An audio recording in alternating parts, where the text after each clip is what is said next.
"Excuse me, sir," he pleaded. "Do you know of any place where a destitute boy like me could find shelter from this biting cold? I sleep in a cardboard box around the corner and down the alleyway. It's unbearable inside there. It would be truly remarkable to have somewhere warm to spend the night." The police officer gazed at the shivering child and offered him an unexpected solution. He instructed gently to go down this street until you reach a grand white house. Knock on their door and say, John chapter 3 verse 16. When they answer it, they will welcome you inside. Following this advice, the young boy trudged through the snow-covered streets until he reached his destination, an imposing white mansion. Summoning all his courage, he knocked on its door and waited anxiously for someone to respond. To his surprise and relief, a kind lady opened the door and met his gaze compassionately. She beckoned him inside without hesitation or inquiry about who he was or why he was there, saying warmly, "Come on in, my child." Guiding him into her cozy abode, she directed him towards a comfortable rocking chair beside an expansive fireplace that radiated much-needed warmth throughout the room.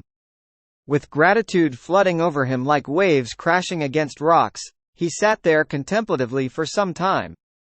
As thoughts swirled within his mind, he pondered the meaning behind the words he had uttered to gain entry into this haven of warmth.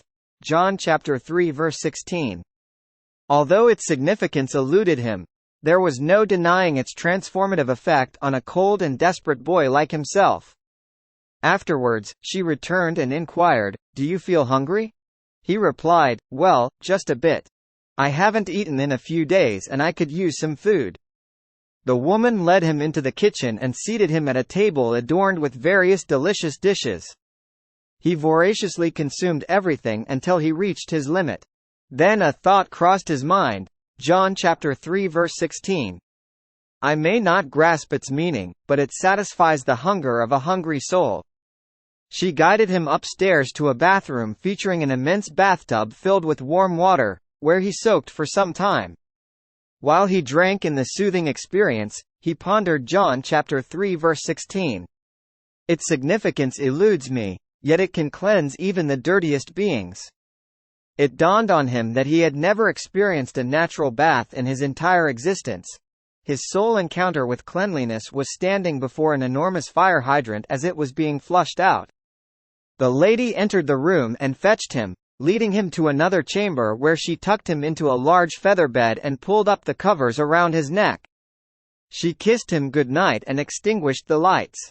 Lying in darkness and gazing at the falling snow on that chilly night, he silently contemplated John chapter 3 verse 16. Its meaning remains elusive. Nevertheless, it can rejuvenate an exhausted spirit. Some text goes here 16?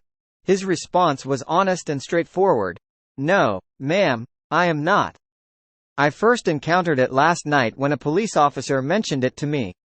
Flipping open the Bible to John chapter 3 verse 16, she proceeded to unravel the teachings of Jesus for him. Right there, in the presence of that grand fireplace, he surrendered his heart and soul to Jesus.